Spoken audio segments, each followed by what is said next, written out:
couldn't really be bothered today. But fuck it. Gotta get it done. Put a little extra weight in the backpack. And I probably could have waited till the rain stops, but what if it don't? Sometimes can't wait around. Gotta do it. And another thing I realised, if you can't be disciplined enough to stick to a strict diet, you gotta be willing to do more. Like if you want to eat a bit of shit, you're gonna have to train harder. But if you're disciplined enough to stick to what you said you was gonna eat and only eat that, then you'll be fine. Unfortunately, I ain't got that sort of discipline at the moment.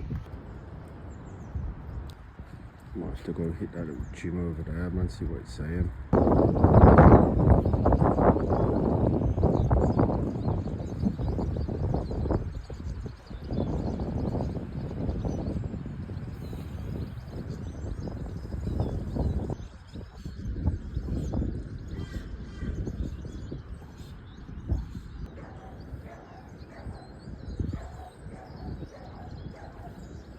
Fuck's sake.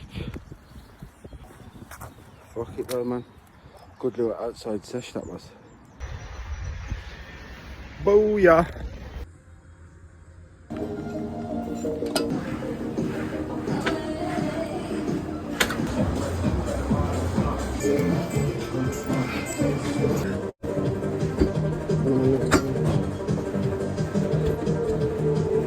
Let's go.